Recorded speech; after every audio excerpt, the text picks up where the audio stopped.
Jerusalén estaba acostumbrada a las multitudes. Durante la Pascua, la ciudad se llenaba de peregrinos de todas partes de Israel, cada uno con sus historias, sus esperanzas y su deseo de conectar con lo divino. Pero aquel domingo, algo diferente ocurrió. No era solo la cantidad de gente, sino el clamor, los cantos y el entusiasmo que llenaban las calles. Alguien especial venía entrando. Los ojos se volvían hacia una figura inesperada. Jesús montado en un burrito, rodeado de personas que extendían sus mantos y agitaban ramas de palma con euforia. La escena tenía una atmósfera única. Los gritos no eran comunes, ni los gestos.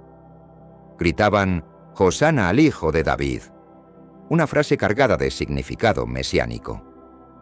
No estaban recibiendo a un peregrino más. Estaban reconociendo a alguien que, según sus expectativas, estaba cumpliendo antiguas profecías. Era como si las generaciones de espera se condensaran en ese instante, y todos los corazones latieran con una misma esperanza. La liberación de Israel había llegado. El ruido crecía con cada paso del burrito. Las calles de piedra parecían vibrar. Los niños corrían, los ancianos alzaban los brazos, las familias enteras salían de sus casas para ver pasar a aquel hombre. Pero lo más impactante no era la figura del jinete, sino la forma en que el ambiente se transformaba a su paso. Algo invisible se movía entre la multitud. Algunos lloraban sin saber por qué. Otros cantaban salmos como si hubieran ensayado toda la vida. Era un momento cargado de lo eterno en medio de lo cotidiano. Sin embargo, no todos veían con buenos ojos lo que ocurría. Los fariseos y sacerdotes observaban con inquietud. ¿Quién era este que provocaba tal reacción? ¿Por qué lo llamaban rey? En sus mentes, el caos podía desatarse en cualquier momento. Roma no toleraba disturbios, y cualquier proclamación mesiánica podría ser interpretada como una rebelión. Lo que para el pueblo era una celebración, para los líderes religiosos era una amenaza. Y ese contraste comenzaba a tejer la tensión que se avecinaba. Jesús no entró a Jerusalén como lo haría un rey terrenal. No iba en un caballo de guerra ni con una escolta de soldados. Eligió un burrito, un animal que representaba la paz, la humildad y la obediencia. Este gesto, lejos de ser una casualidad, fue una declaración deliberada. Estaba cumpliendo lo que el profeta Zacarías había dicho siglos antes. «He aquí tu rey viene a ti, justo y salvador, humilde y cabalgando sobre un asno». Era la proclamación de un nuevo tipo de reino, silencioso pero imparable. El burrito no era un símbolo de debilidad, sino de propósito. Jesús no necesitaba la fuerza para demostrar autoridad. Cada paso que daba sobre ese animal era un paso hacia el cumplimiento de un plan divino, no un espectáculo para las multitudes. Mientras los reyes humanos se glorifican con poder y conquista, este rey se glorificaba con mansedumbre y entrega. Era una inversión total de lo que el mundo entendía como realeza. Para los que observaban desde lejos, tal vez parecía extraño. ¿Un Mesías que no portaba armas? ¿Un libertador sin ejército? Pero para quienes tenían oídos espirituales, el mensaje era claro. El reino de los cielos no se manifiesta como los imperios de los hombres. Este rey venía a liberar no de Roma, sino del pecado. Su trono no sería un palacio, sino una cruz. Y el burrito marcaba el inicio de esa trayectoria. Los discípulos, aunque obedecieron sus órdenes, probablemente no comprendían del todo la magnitud de aquel momento. Prepararon el animal, colocaron sus mantos sobre él y ayudaron a su maestro a montarlo. Sin embargo, el simbolismo profundo escapaba a su comprensión. Lo que parecía una procesión improvisada era, en realidad, el cumplimiento exacto de una profecía ancestral. Cada detalle estaba en su lugar. Nada era improvisado. Jesús estaba sellando con acciones la fidelidad eterna de Dios a su promesa. El grito «Hosana» no era solo un canto de alabanza, era un clamor urgente. «Sálvanos ahora». El pueblo estaba cansado, herido, oprimido. Habían pasado generaciones esperando la llegada del ungido, del que rompería el yugo de sus enemigos y restauraría el reino de David. Por eso, al ver a Jesús entrar en la ciudad santa con tanto poder espiritual, muchos creyeron que había llegado la hora. El momento tan esperado por siglos finalmente estaba ante ellos. Cada voz que gritaba «Hosana» lo hacía con una mezcla de fe y desesperación. Había en esos cánticos tanto fervor como carga emocional. Algunos recordaban las promesas de los profetas, otros simplemente deseaban justicia, pan, paz. Lo que todos tenían en común era el anhelo de un cambio. Y Jesús, con su fama de hacedor de milagros, parecía encarnar todas esas esperanzas. Había curado enfermos, alimentado multitudes, incluso resucitado muertos. ¿Qué no podría hacer por la nación? En este mundo actual, vemos cada vez más personas yendo en contra de los principios tradicionales y parece que lo inmoral está cada vez más presente. Es común sentirse desorientado y sin rumbo. Sin embargo, aún existe un camino para recuperar la verdadera esencia y restablecer los principios éticos en nuestra rutina diaria. Si te sientes perdido en medio de la confusión y deseas más claridad, tenemos algo especial para ti, un recurso creado especialmente para ayudarte a comprender el significado de estos desafíos actuales y enfrentarlos con sabiduría y valentía. Este es el verdadero valor de Caminos de la Revelación, descifrando la Biblia por completo, un camino hacia la claridad y la serenidad a través de sus enseñanzas. Lo mejor de todo es que está disponible ahora, como un regalo, en el primer comentario fijado. No pierdas esta oportunidad de transformar tu vida y descubrir el propósito genuino de estos desafíos. Ahora volvamos al tema principal del vídeo. Pero ese clamor colectivo también escondía un problema profundo. La fe del pueblo estaba entrelazada con expectativas políticas y terrenales. Querían un Mesías que actuara como un libertador armado, que declarara la independencia de Israel y humillara a Roma. No estaban listos para aceptar un reino interior, invisible, que comenzaba en el corazón. Y aunque exaltaban a Jesús, lo hacían bajo su propia interpretación del Mesías. Esa brecha entre lo que el pueblo gritaba y lo que Jesús venía a ofrecer sería la semilla de la decepción futura. Porque cuando los días pasaran y no vieran ejércitos reunirse ni fortalezas caer, muchos comenzarían a dudar. Aquellos mismos labios que lo habían exaltado pronto se verían tentados a callar. Y esa fragilidad en la fe mostraba que el verdadero problema no era Roma, sino el corazón humano.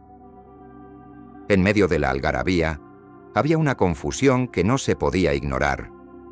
La mayoría de las personas que aclamaban a Jesús no entendían realmente lo que estaba ocurriendo. Sabían que algo importante pasaba, pero no podían articular el significado profundo. Veían a un hombre con poder sobrenatural, pero lo encasillaban en moldes humanos. El Mesías que ellos imaginaban no era el Mesías que venía. Esa disonancia interna era peligrosa, porque la esperanza sin comprensión es terreno fértil para la frustración. Jesús hablaba de perdonar a los enemigos, de servir al prójimo, de amar a quienes nos persiguen. Su discurso no encajaba con la urgencia nacionalista del pueblo. La mayoría buscaba venganza, justicia visible, retribución inmediata. Pero el Maestro seguía insistiendo en la humildad, en el arrepentimiento, en la entrega. Y cuanto más enseñaba, más evidente se hacía que el pueblo lo había malinterpretado desde el principio. Los días siguientes a su entrada fueron claves. Jesús no convocó una reunión de líderes revolucionarios. No llamó a las armas. En lugar de eso, se dirigió al templo, confrontó la corrupción espiritual y enseñó con más intensidad. Estas acciones comenzaron a sembrar dudas en quienes esperaban una guerra. Algunos empezaron a preguntarse, ¿es este realmente el libertador que esperábamos? Pero antes, comparte este video con alguien a quien aprecias. Nuestra misión más grande en la tierra es difundir la palabra del Señor. ¿Sabías que muchas personas carecen de conocimientos por falta de contenido adecuado? Envíalo a ese grupo de WhatsApp o públicalo en Facebook. Estoy seguro de que no te arrepentirás. Y si te gustan videos como este, comenta abajo, quiero más. Así sabré si realmente lo disfrutas y definitivamente traeré contenido nuevo similar. Volviendo al tema principal. La confusión creció silenciosamente como una sombra. Nadie lo decía en voz alta, pero muchos comenzaban a sentir que tal vez se habían equivocado. Y esa duda, cuando no es confrontada con verdad, se transforma en decepción. La distancia entre el ideal popular y la misión divina se ampliaba con cada paso que Jesús daba. No porque él se desviara del camino, sino porque el pueblo nunca lo entendió realmente. 5 días. Eso fue todo lo que tomó para que la multitud cambiara su canto de Hosana por Crucifícalo. El giro era tan dramático que parecía casi irreal. ¿Cómo se podía pasar de la adoración a la condena en tan poco tiempo? El problema no estaba en Jesús, sino en la percepción que la gente tenía de él. No era que él hubiera traicionado sus promesas, sino que nunca prometió lo que ellos imaginaron. Y cuando el Mesías no cumple los deseos del corazón humano, el corazón humano busca otro a quien seguir. Muchos de los que estaban en Jerusalén aquel viernes estaban también el domingo anterior. Tal vez reconocieron su voz entre la multitud. Quizá aún recordaban la emoción de verlo entrar en la ciudad. Pero ahora, influenciados por los líderes religiosos y por su propia desilusión, sus corazones se endurecieron. Las mismas manos que habían agitado ramas, ahora se apretaban en puños de juicio. Las emociones humanas son volátiles cuando no están ancladas en la verdad. Los líderes del templo aprovecharon ese vacío emocional. Sembraron rumores, manipularon palabras, instigaron temores. Insinuaron que Jesús era un peligro para la estabilidad, que su mensaje era herejía, que su presencia traería problemas con Roma. Y poco a poco, lo que comenzó como una celebración se convirtió en una sentencia. El pueblo no necesitó violencia para ser convencido. Bastaron las palabras adecuadas en el momento de debilidad. El contraste no podía ser más doloroso. El mismo Jesús que había sanado, restaurado y enseñado con compasión, ahora era presentado como una amenaza. El mismo rostro que había sido aclamado como Hijo de David, ahora era escupido. Este cambio reveló algo profundo. La fe que depende del entusiasmo momentáneo no resiste la prueba del tiempo. Y lo que se construye sobre expectativas erróneas tarde o temprano, se derrumba. A lo largo de la semana más intensa de su ministerio, Jesús mantuvo una coherencia inquebrantable. No se dejó seducir por los aplausos, ni se quebró con los insultos. Su mensaje, su carácter y su propósito permanecieron intactos desde el momento en que entró en Jerusalén hasta el instante en que fue clavado en la cruz. Él no necesitaba ajustar su discurso para agradar a la multitud. No buscaba popularidad. Sabía exactamente quién era y a qué había venido. Pero alrededor de él, todo se transformaba. Los corazones que un día vibraban con esperanza, al siguiente se llenaban de decepción. No fue Jesús quien cambió, sino la multitud. Cambiaron sus expectativas, sus emociones, sus convicciones. El pueblo reveló que su fe no estaba basada en una verdad revelada, sino en proyecciones personales. Mientras Jesús caminaba con firmeza, los corazones a su alrededor fluctuaban como las olas del mar. Este cambio abrupto desenmascaró una realidad incómoda. Muchas veces, las personas aman más la idea que tienen de Dios que a Dios mismo. Cuando Jesús hablaba de amor, todos escuchaban con agrado. Pero cuando hablaba de sufrimiento, servicio y renuncia, ya no todos querían seguirle. Era más fácil aplaudir al hacedor de milagros que obedecer al siervo sufriente. Por eso, cuando sus acciones no coincidieron con sus ilusiones, muchos prefirieron el rechazo. Jesús no se sorprendió. Ya lo sabía. Conocía el corazón humano, su fragilidad, su facilidad para ser manipulado. Cuando lo aclamaron con vítores, no se dejó engañar. Y cuando lo despreciaron, no se derrumbó. Su mirada estaba fija en el propósito eterno, no en la oscilación de las emociones humanas. En medio del cambio colectivo, Él fue la única constante. Aclamar sin entender es como construir sobre arena. Eso fue exactamente lo que ocurrió aquel domingo de Ramos. El pueblo gritaba «Hosana», sin comprender del todo a quién estaban recibiendo. Celebraban una imagen idealizada, no al verdadero Mesías. Y una adoración que no nace del conocimiento profundo está condenada a colapsar ante el primer viento de decepción. Lo que parecía una expresión de fe, en muchos casos, era solo entusiasmo emocional. Jesús no buscaba seguidores que lo aplaudieran solo por sus milagros, sino discípulos que lo conocieran en profundidad. Sin embargo, la mayoría de las personas que lo rodeaban no entendían su verdadero propósito. Habían oído de sus prodigios, sabían de sus enseñanzas, pero no habían penetrado en la esencia de su mensaje. La fe que profesaban era superficial, construida sobre deseos, no sobre revelación divina. La falta de comprensión espiritual era tan profunda que incluso sus discípulos más cercanos se escandalizaban cada vez que Jesús hablaba de su muerte. Si ellos, que vivían a diario con Él, luchaban para aceptar la cruz, ¿cuánto más el pueblo, que solo lo conocía por rumores y señales? No había raíces profundas. La fe era como una planta recién germinada, hermosa a la vista, pero fácil de arrancar.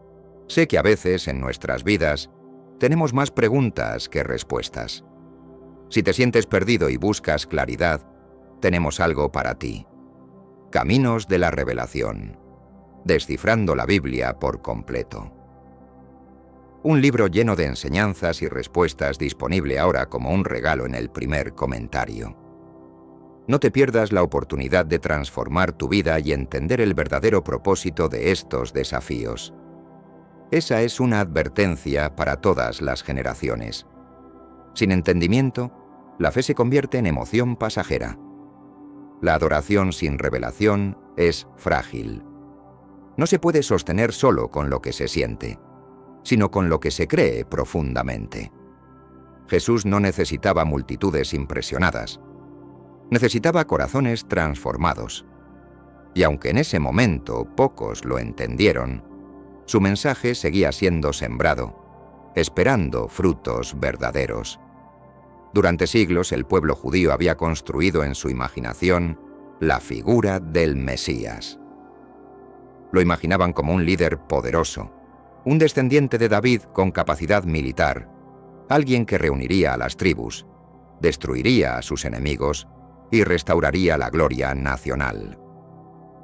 Esa imagen no fue revelada por Dios, sino construida por interpretaciones humanas, mezcladas con deseos de libertad política.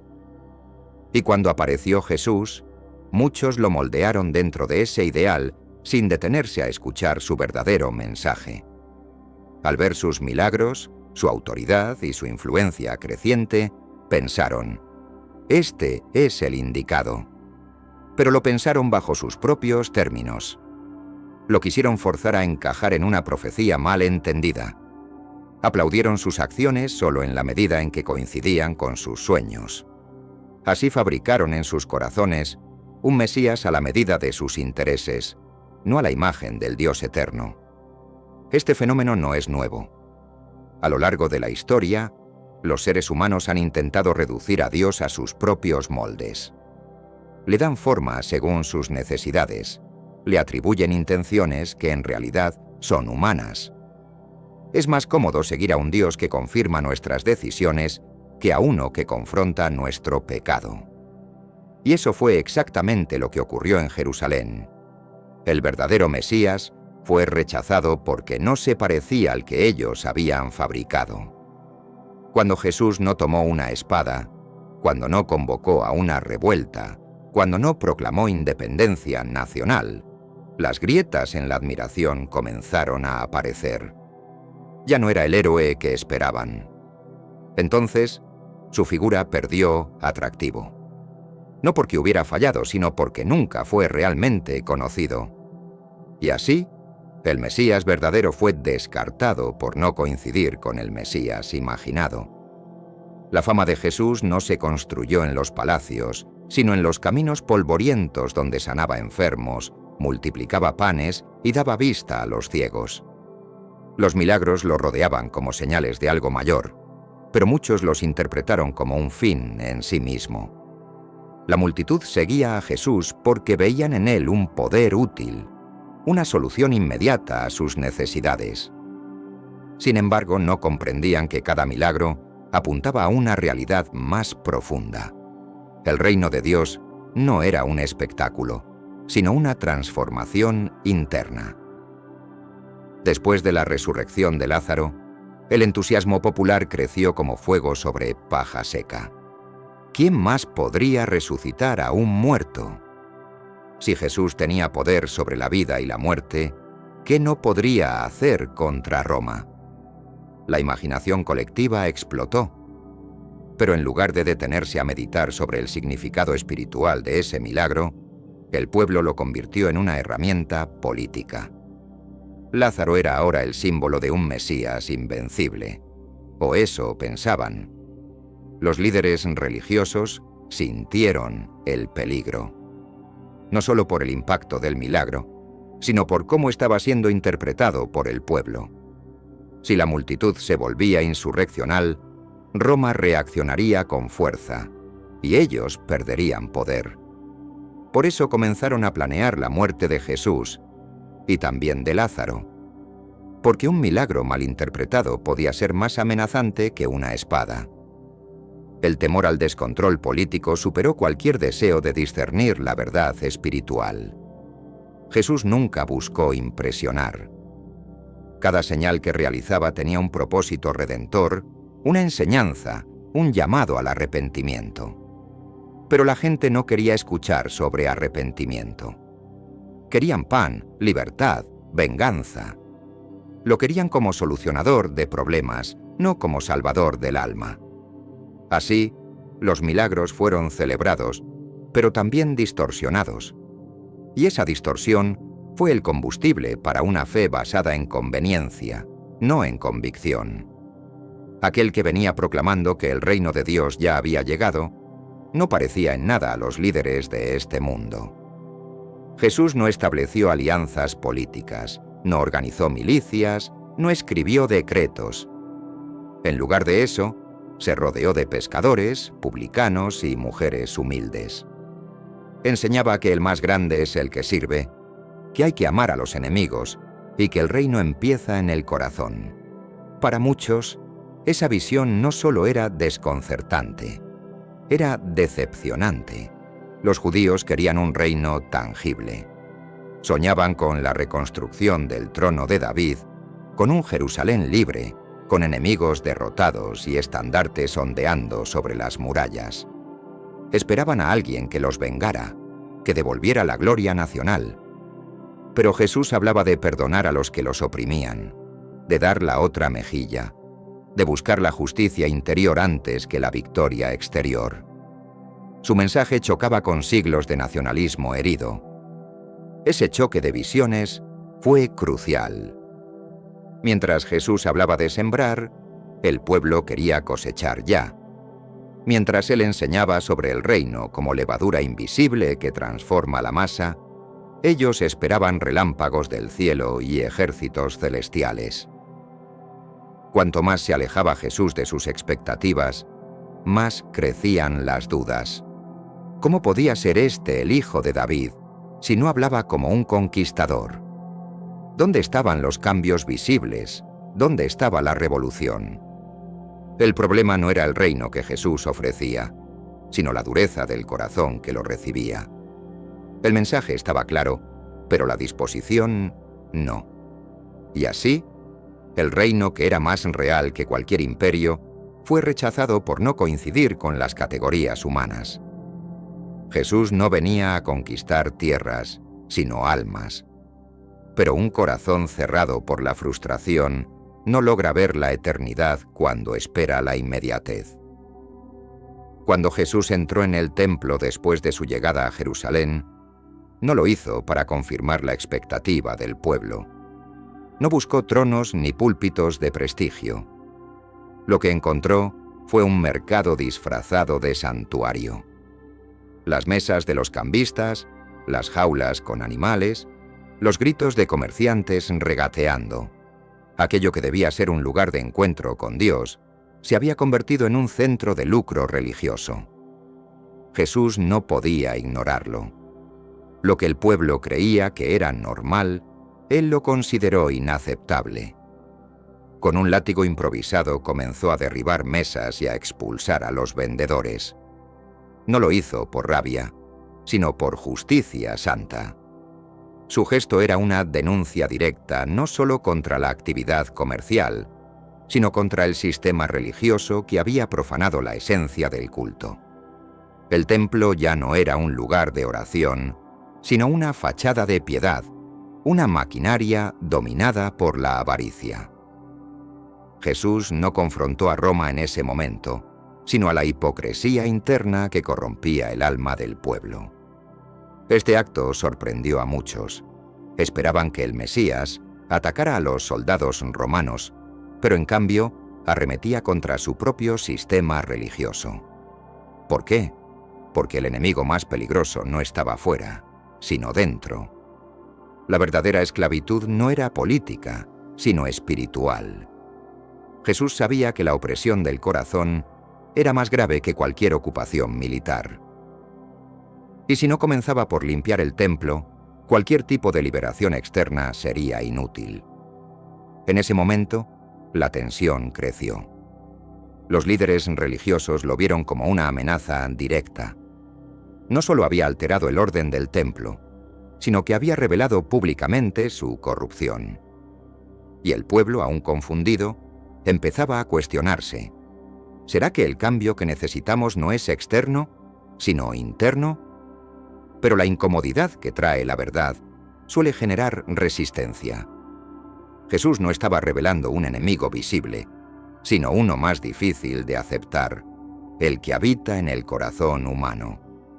A medida que los días pasaban y la revolución prometida no llegaba, el entusiasmo inicial comenzó a apagarse. El silencio de Jesús frente a los romanos era interpretado como pasividad. Sus parábolas sobre semillas y perdón, en lugar de proclamas incendiarias, generaban desconcierto. ¿Dónde estaba el fuego del libertador? ¿Dónde estaban las señales de una revuelta? La decepción se instaló como un susurro colectivo, y cuando la esperanza se debilita, la manipulación encuentra terreno fértil. Los líderes religiosos, que ya habían decidido eliminarlo, vieron en esa decepción una oportunidad estratégica. No necesitaban enfrentarse abiertamente al pueblo. Bastaba con sembrar dudas, torcer sus palabras, insinuar herejías. Comenzaron a preguntarse en voz baja si aquel hombre no estaría blasfemando. ¿Acaso no dijo que destruiría el templo? Repetían con malicia. Jugaban con la confusión del pueblo como quien sopla sobre brasas latentes. La estrategia funcionó. Cuando las emociones bajan, el pensamiento crítico se nubla. El pueblo, aún impactado por los milagros y las enseñanzas de Jesús, se volvió vulnerable a la sugestión. Las preguntas comenzaron a tomar fuerza. ¿Y si nos equivocamos? ¿Y si todo fue una ilusión? El corazón humano, cuando no está anclado en la verdad, busca explicaciones que justifiquen su frustración. Y la manipulación espiritual se aprovecha de ese vacío. Lo más inquietante de este proceso es que la multitud no fue forzada a cambiar de opinión. Fue llevada paso a paso, palabra tras palabra, insinuación tras insinuación, hasta que la duda reemplazó a la fe.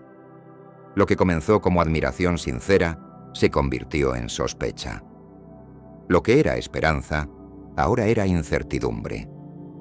La manipulación no introdujo odio, sino miedo. Y el miedo es un instrumento poderoso cuando se trata de desviar multitudes. La raíz del rechazo a Jesús no fue solo la influencia de los líderes religiosos, sino una decepción profunda con sus propias expectativas no cumplidas. El pueblo había proyectado en Jesús una serie de anhelos: poder, justicia, restauración nacional. Pero a medida que los días pasaban, Jesús no satisfacía ninguna de esas exigencias. Él no hablaba de conquistar, sino de amar. No declaraba guerra, sino paz. Y esa distancia entre el deseo y la realidad generó frustración. No fue que Jesús los decepcionara con sus acciones, sino que nunca prometió lo que ellos esperaban. El pueblo confundió señales espirituales con promesas políticas. Vieron el burrito como un acto de entrada gloriosa, no como un símbolo profético de humildad. Interpretaron la resurrección de Lázaro como el inicio de una insurrección, no como una señal del poder sobre la muerte. Lo malinterpretaron todo porque estaban ciegos de deseo. Y cuando la realidad no coincide con nuestras expectativas, es más fácil rechazarla que replantearla. El pueblo no quiso adaptarse al reino que Jesús proponía. Prefería conservar su visión de un Mesías fuerte, dominante, impositivo. Frente a la ternura de Jesús, muchos sintieron debilidad. Frente a su mansedumbre, sintieron impotencia. Lo que él ofrecía no era lo que ellos buscaban, y por eso dejaron de buscarlo. Esta seducción por las propias expectativas hizo que el pueblo fuera su propio enemigo. No necesitaban que nadie los convenciera de rechazar a Jesús. Bastaba con mirar lo que no cumplía, lo que no entregaba. La imagen del Mesías se desvanecía en sus corazones porque nunca había sido construida sobre la verdad. Y cuando la imagen que idealizamos cae, muchas veces preferimos destruir la realidad que nos confronta antes que reconocer nuestro error. Muchos creen que la idolatría consiste solo en adorar estatuas, pero hay formas más sutiles y peligrosas. Una de ellas es fabricar una imagen mental de Dios según nuestros deseos y adorarla como si fuera el verdadero. Eso fue exactamente lo que ocurrió con Jesús. El pueblo no lo rechazó por quien era, sino porque no era como ellos querían que fuera. Lo moldearon según sus expectativas, y cuando él se negó a encajar, lo desecharon. El Mesías que el pueblo deseaba era fuerte, nacionalista, vengador. Jesús, en cambio, hablaba de perdón, de entrega, de cargar la cruz. Era un Mesías incómodo, porque no confirmaba las aspiraciones humanas, sino que las confrontaba. Y eso es lo que la idolatría no tolera. Un Dios que no cumple nuestros caprichos. La fe verdadera se somete a la voluntad de Dios. La idolatría exige que Dios se someta a la nuestra. Esa distorsión espiritual llevó al pueblo a un rechazo no solo de la persona de Jesús, sino del tipo de reino que él representaba.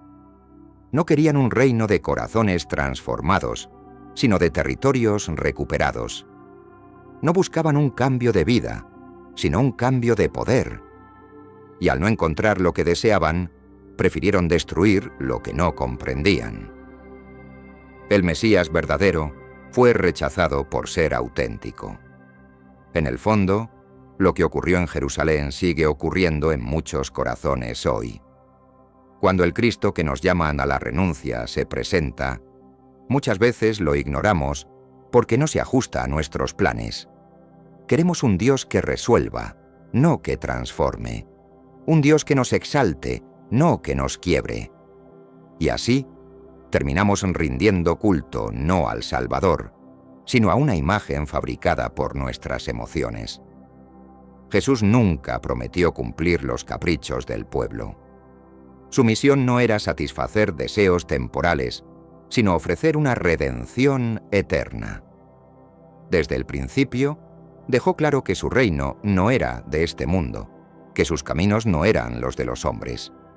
Pero el corazón humano, impaciente y autosuficiente, no quiere un Salvador que lo guíe, sino uno que lo obedezca. Esa fue una de las grandes tensiones que llevaron a la multitud de la adoración al rechazo. El pueblo esperaba milagros continuos, decisiones políticas, proclamaciones de guerra, pero Jesús dedicaba sus días a sanar a los marginados, a enseñar parábolas sobre el reino, a confrontar a los líderes religiosos. No cumplía con el guión de la revolución que muchos esperaban. Para él, el mayor enemigo no era el imperio, sino el pecado. La mayor batalla no se libraría con espadas, sino con una cruz. Esto desconcertó a todos. Incluso los discípulos luchaban por comprenderlo. Pedro, por ejemplo, lo reprendió cuando Jesús habló de su muerte. No podía concebir a un Mesías humillado. Santiago y Juan pedían lugares de honor, pensando en un trono visible. Nadie imaginaba que el trono del rey sería un madero ensangrentado. Las expectativas humanas chocaban contra la revelación divina. Y aún así, Jesús no cambió de rumbo. No ajustó su mensaje para agradar. No suavizó la cruz para traer más seguidores. Sabía que la verdadera transformación no vendría por la fuerza, sino por la entrega. Su amor no dependía de ser comprendido o aceptado. Avanzaba con firmeza, con mansedumbre, con fidelidad. No para cumplir caprichos, sino para cumplir un propósito eterno. Muchos presenciaron la entrada de Jesús en Jerusalén sin darse cuenta de que estaban siendo testigos del cumplimiento exacto de una antigua profecía. Zacarías, siglos antes, había anunciado: «Alégrate, hija de Sión. He aquí tu rey viene a ti, justo y salvador, humilde y cabalgando sobre un asno». Este detalle aparentemente simple era una clave poderosa para reconocer al verdadero Mesías. Jesús no improvisó esa entrada. La preparó con precisión, sabiendo que cada paso estaba escrito. Cuando pidió a sus discípulos que buscaran un burrito, lo hizo con conocimiento sobrenatural. Describió el lugar exacto, las circunstancias y hasta el diálogo que tendrían. Todo fue tal como lo había dicho. Ese nivel de control no era casualidad, sino señal de que nada de lo que sucedía escapaba a su autoridad. Aquel animal humilde no era solo un transporte. Era el símbolo escogido por el cielo para confirmar una promesa milenaria. Sin embargo, el pueblo no comprendió la señal. Vieron la escena, pero no descifraron su lenguaje espiritual. Esperaban a un rey guerrero, y Jesús llegaba como un siervo. La imagen no coincidía con sus expectativas, y por eso la profecía pasó desapercibida para muchos. El cumplimiento estaba frente a sus ojos, pero la dureza del corazón los cegaba. No era una actuación teatral, era una proclamación divina con forma de sencillez. La grandeza del momento no estaba en la pompa, sino en la humildad. El cielo entero reconocía el acto como el inicio de la consumación del plan eterno. Mientras la multitud gritaba, los ángeles se alineaban en reverencia. Cada paso del burrito marcaba el avance de una palabra eterna cumpliéndose en tiempo real. Y aún así, los ojos terrenales seguían buscando señales más ruidosas, ignorando que la salvación acababa de cruzar la puerta de la ciudad. Antes de llegar a Jerusalén, Jesús hizo algo que rompió todas las categorías religiosas y sociales de su tiempo. Devolvió la vida a un hombre que llevaba 4 días muerto. Lázaro no solo era su amigo, era también el hermano de Marta y María, 2 mujeres conocidas por su fe y cercanía con el Maestro. La noticia del milagro recorrió la región como un incendio espiritual. El que podía vencer a la muerte había llegado. Las multitudes se movilizaron no solo para ver a Jesús, sino también para contemplar con sus propios ojos al hombre que salió del sepulcro. El impacto fue tal que Betania, un pueblo discreto, se convirtió en centro de peregrinación. Las personas lo llegaban con asombro, con preguntas, con esperanza renovada. Algunos querían ver al hombre que resucitó. Otros solo deseaban tocarlo, escuchar su testimonio. Pero más allá del espectáculo, ese milagro provocó un efecto colateral inesperado. Miedo. No en el pueblo común, sino en las élites religiosas que veían cómo su control se desmoronaba. El Sanedrín, compuesto por fariseos, saduceos y ancianos, interpretó la resurrección de Lázaro no como una señal divina, sino como una amenaza política. Si el pueblo comenzaba a seguir masivamente a Jesús, el equilibrio con Roma se rompería. Los líderes temían que el imperio respondiera con violencia, destruyera el templo y acabara con su posición de privilegio. La fe de las masas se volvió peligrosa para un sistema acostumbrado al control disfrazado de piedad. Fue entonces cuando Caifás, el sumo sacerdote, pronunció una frase profética sin saberlo: «Conviene que un solo hombre muera por el pueblo». En su mente hablaba de eliminar a Jesús como medida preventiva, pero en la agenda celestial, esas palabras anunciaban el sacrificio redentor. Desde ese momento, el milagro de Lázaro no solo confirmó el poder de Jesús sobre la muerte, sino que también activó la cuenta regresiva hacia la cruz. Lo que para algunos era esperanza, para otros era una amenaza intolerable. Betania, aquel pequeño poblado a las afueras de Jerusalén, se convirtió en el epicentro de una tensión invisible. Allí convivían 2 realidades opuestas: la gloria de un milagro sin precedentes y la conspiración para matar a quien lo había realizado. En sus calles caminaban tanto los admiradores de Jesús como los espías del Sanedrín. La atmósfera estaba impregnada de reverencia, pero también de peligro. Betania era ahora símbolo de resurrección y de amenaza. La casa de Marta, María y Lázaro, que antes era un refugio de paz, se volvió un lugar vigilado. Aquellos que antes compartían con alegría las enseñanzas del Maestro, ahora sentían el peso de la persecución. A Lázaro lo querían muerto nuevamente, no por lo que hizo, sino por lo que representaba. Su vida era una evidencia viviente de que Jesús tenía autoridad divina, y eso desestabilizaba todo el sistema religioso establecido. Mientras tanto, Jesús no evitaba la región. Regresaba a Betania con frecuencia, mostrando que no temía a quienes planeaban su muerte. Su presencia en aquel lugar era un acto de valentía y amor. Sabía que cada paso lo acercaba al Gólgota, pero no retrocedía. La intimidad con sus amigos, las comidas compartidas, los momentos de oración, eran más que costumbre. Eran afirmaciones de que el reino seguía avanzando, incluso en medio de la hostilidad.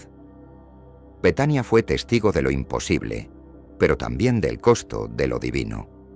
El milagro que trajo vida también atrajo muerte. La paradoja era clara. Mientras algunos eran resucitados, otros planeaban asesinatos. Y aún así, el plan eterno no se detuvo. Porque Jesús no vino a preservar su seguridad, sino a entregar su vida. Betania fue más que escenario de un milagro. Fue el umbral entre el amor valiente y la sombra de la cruz. Cuando Jesús entró al templo y vio lo que ocurría allí, no guardó silencio. Aquello que debía ser un lugar de encuentro con el Padre se había convertido en una feria de comercio disfrazada de religión. Había animales para el sacrificio, vendidos a precios exorbitantes, cambistas aprovechando la necesidad espiritual del pueblo y sacerdotes haciendo vista gorda. El lugar santo había sido tomado por la codicia, y Jesús no iba a tolerarlo. Sin titubear, comenzó a limpiar el templo. Volcó las mesas de los cambistas, expulsó a los vendedores y proclamó con voz firme: «Mi casa será llamada casa de oración, pero ustedes la han convertido en una cueva de ladrones». No era una rabieta impulsiva, sino una acción profética. Estaba haciendo visible la corrupción espiritual que el sistema religioso había normalizado.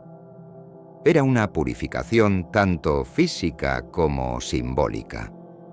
Ese acto fue más provocador que cualquier palabra. Tocó directamente la fuente de poder económico y simbólico de los líderes religiosos. Jesús no atacaba desde fuera, sino desde dentro. Desnudó el verdadero problema: la religión sin compasión, la fe convertida en negocio, el culto centrado en apariencia y no en verdad. Su gesto fue una advertencia. Dios no comparte su gloria con estructuras corrompidas, por muy sagradas que parezcan. Los que estaban allí quedaron impactados. Algunos se sintieron liberados, otros ofendidos. Para los pobres y excluidos fue una señal de esperanza. El templo volvía a ser de ellos. Para los líderes fue la última gota.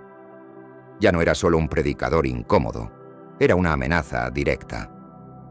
Desde ese momento, la decisión de matarlo no fue solo un rumor, se convirtió en una urgencia institucional. El templo que debía recibir al Mesías ahora comenzaba a planear su muerte. Mientras los niños cantaban «Hosana al Hijo de David» dentro del templo, los líderes religiosos no pudieron soportarlo. En lugar de regocijarse, se enfurecieron. Aquellos cantos inocentes eran, para ellos, blasfemia. ¿Cómo podía ese hombre, sin títulos ni formación oficial, recibir semejante adoración en el lugar más sagrado de Israel?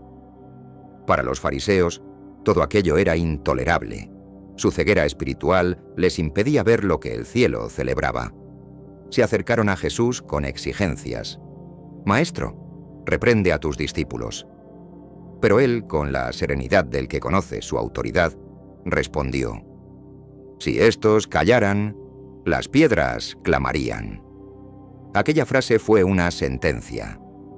No se trataba solo de alabanza espontánea, sino de cumplimiento profético. La creación misma reconocía al rey, aunque los corazones religiosos permanecieran endurecidos. El templo temblaba, no por terremotos, sino por la cercanía de la gloria que contenía. La ceguera religiosa es una de las más trágicas. No es falta de información, sino rechazo voluntario a la verdad evidente. Los fariseos conocían las Escrituras, sabían las profecías, pero se negaban a ver su cumplimiento. Preferían mantener su estructura antes que rendirse a la presencia de Dios. Y en ese acto, demostraban que el mayor obstáculo para reconocer al Mesías no era la ignorancia, sino el orgullo. Mientras las piedras del templo guardaban silencio, los corazones de piedra gritaban rechazo. Y aún así, Jesús no se apartó. Sabía que su hora se acercaba. Sabía que el templo, como estructura física, pronto sería reemplazado por un nuevo templo espiritual. Él mismo sería el nuevo lugar de encuentro entre Dios y el hombre. Pero por ahora, seguía allí, rodeado por cantos puros y por corazones duros. Un contraste que resumía el drama de la redención. Desde lo alto del Monte de los Olivos, Jesús contempló la ciudad de Jerusalén. No lo hizo con júbilo, a pesar de la celebración reciente, sino con lágrimas en los ojos. Lloró por su pueblo, por su ceguera, por la tragedia que no veían venir. Aquel llanto no era solo humano, era divino. Era el corazón de Dios quebrado por una ciudad que había sido elegida para la gloria, pero que se había cerrado al cumplimiento de su propósito. Jesús no lloraba por el rechazo personal, sino por la consecuencia espiritual de ese rechazo. Sabía que Jerusalén se enorgullecía de su templo, de su historia, de sus ritos, pero también sabía que había matado a profetas, había perseguido a los enviados de Dios, y ahora estaba a punto de rechazar al Hijo. Sus palabras fueron proféticas. «Oh Jerusalén, que matas a los profetas, ¿cuántas veces quise reunir a tus hijos como la gallina a sus polluelos, y no quisiste?» Aquel momento fue más que un lamento. Fue una sentencia. Jesús no hablaba desde la emoción, sino desde el conocimiento del destino espiritual de su pueblo. La ciudad que había esperado siglos por el Mesías, ahora no reconocía su visita. El día de la paz había llegado, pero sus habitantes lo despreciaban. Y ese desprecio traería consecuencias inevitables, no por venganza divina, sino por resistencia voluntaria a la verdad. Las lágrimas de Jesús fueron la muestra más pura de su amor por quienes lo rechazaban. No maldijo, no acusó, no condenó con furia. Lloró, porque el amor de Dios no se impone, se ofrece. Y cuando es rechazado, no responde con ira, sino con compasión. Desde el monte, el rey veía la ciudad amada, y aun sabiendo que lo traicionaría, no dejó de amarla. Ese es el tipo de amor que solo puede venir del cielo. En un aposento alto, lejos del bullicio de la ciudad, Jesús reunió a sus discípulos para compartir una cena que marcaría la historia. No era una comida común. Aquella noche, Él transformó el pan en símbolo de su cuerpo y el vino en representación de su sangre. Estaba sellando un nuevo pacto, no basado en leyes de piedra, sino en el sacrificio personal. Era la instauración de un reino que se edifica sobre la entrega, no sobre la fuerza. La escena estaba cargada de intimidad y solemnidad. Jesús, sabiendo que le quedaban pocas horas de vida, tomó una toalla, se ciñó la cintura y lavó los pies de sus discípulos, uno por uno, incluso los de Judas. Aquel gesto desarmó el orgullo, rompió esquemas, redefinió el liderazgo. El maestro se convertía en siervo, mostrando que en su reino el que ama es el que gobierna. No había discursos de poder, sino actos de humildad. Durante la cena, sus palabras eran precisas. «Este es mi cuerpo, que por vosotros es dado. Esta copa es el nuevo pacto en mi sangre». Cada frase era una profecía encarnada. Los discípulos comían y bebían, sin entender del todo que estaban participando en el acto fundacional de una nueva era. Aquel pan partido y aquel vino derramado no eran solo símbolos, eran una promesa. Él se entregaría por amor, y esa entrega abriría un camino eterno. Mientras partía el pan, el traidor ya había sellado su decisión. Jesús no lo expulsó. Le ofreció el bocado, el gesto más íntimo de confianza en la cultura hebrea. Pero Judas no cambió. Aun con el pan en la mano, eligió la oscuridad. El maestro lo dejó ir, no porque lo ignorara, sino porque el amor verdadero respeta la libertad. Aquella cena fue una declaración final. Jesús amó hasta el extremo, incluso a quien lo traicionaría. Después de la cena, Jesús se retiró al huerto de Getsemaní, acompañado por sus discípulos más cercanos.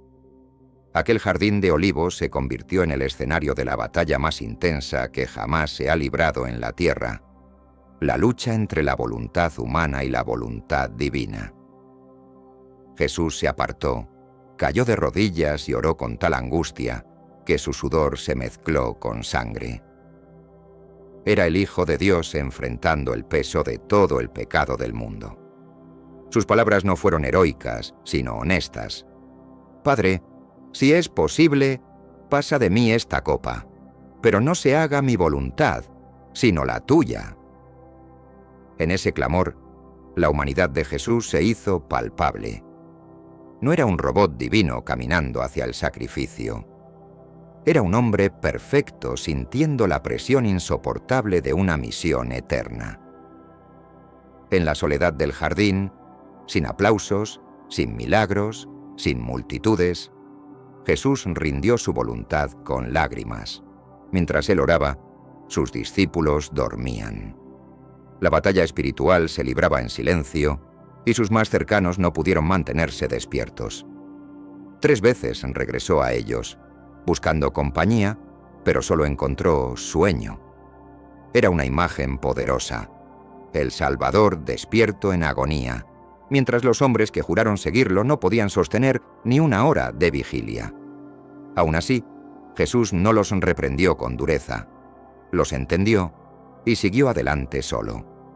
Getsemaní fue el punto de no retorno. Al levantarse de aquella oración, Jesús ya había tomado su decisión definitiva. No huiría, no resistiría, se entregaría. No porque fuera débil, sino porque su fuerza estaba en su obediencia. Cuando se acercaron con antorchas para arrestarlo, no huyó, no se escondió. Dio un paso al frente y dijo: «Yo soy». El rey se rindió voluntariamente, no al poder humano, sino al plan del Padre. Después de su arresto, Jesús fue llevado ante los líderes religiosos en medio de la noche, en un juicio ilegal y apresurado. No hubo respeto por el debido proceso. Buscaron testigos falsos, manipularon sus palabras, tergiversaron su mensaje. No buscaban la verdad, sino una excusa para justificar su muerte. Las acusaciones eran absurdas, pero bastaban para alimentar el odio de los que ya habían decidido condenarlo. Durante el juicio, Jesús permaneció en silencio. No porque no pudiera defenderse, sino porque sabía que su misión no era salvar su reputación, sino entregar su vida. Su silencio era más poderoso que cualquier argumento. Solo cuando le preguntaron directamente si era el Hijo de Dios, respondió: «Tú lo has dicho». Esa confesión selló su destino. Fue suficiente para que lo acusaran de blasfemia y lo declararan digno de muerte. Mientras tanto, en el patio, Pedro vivía su propia prueba. Lo habían reconocido como seguidor de Jesús y, presa del miedo, negó conocerlo 3 veces. Al cantar el gallo, sus ojos se cruzaron con los del Maestro. No hubo reproche en la mirada de Jesús, solo compasión. Pedro salió y lloró amargamente. Aquella escena mostró que el juicio no solo ocurría dentro del concilio, sino también en los corazones de quienes decían amar a Jesús. El juicio fue una farsa, pero la entrega fue real. Los que tenían el poder lo usaron para su conveniencia. Prefirieron mentir antes que cambiar. Eligieron eliminar a la verdad antes que dejarse transformar por ella. Jesús no fue vencido, fue entregado. Y cada acusación injusta, cada bofetada, cada burla, formaba parte del precio que estaba dispuesto a pagar. No por obligación, sino por amor. Cuando Jesús fue llevado ante Pilato, el gobernador romano encontró un problema inesperado. No veía culpa en él, pero la presión de los líderes religiosos y del pueblo lo colocaba en una posición delicada. Como era costumbre durante la Pascua, ofreció soltar a un prisionero. La elección fue entre Barrabás, un criminal conocido, y Jesús, el nazareno inocente. Era una oportunidad para que el pueblo corrigiera el rumbo. Pero lo que ocurrió fue desconcertante. La multitud, incitada por los sacerdotes, comenzó a gritar: «¡Suelta a Barrabás!».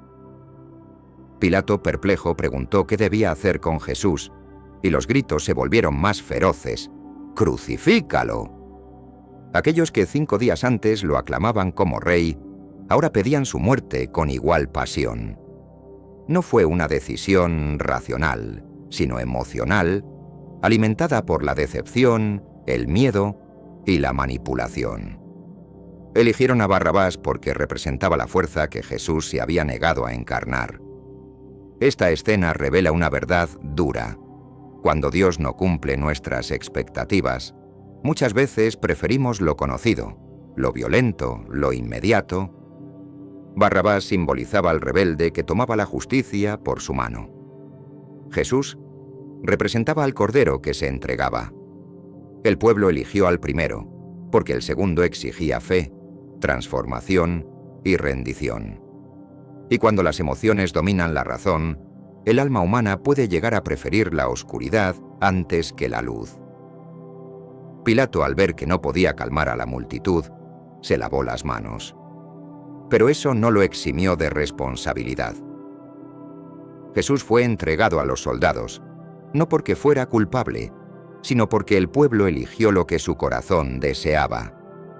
No fue una traición impuesta, sino una elección consciente.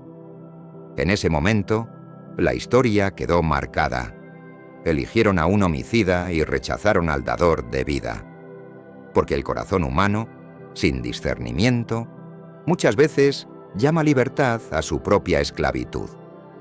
La crucifixión era la muerte más humillante del mundo romano.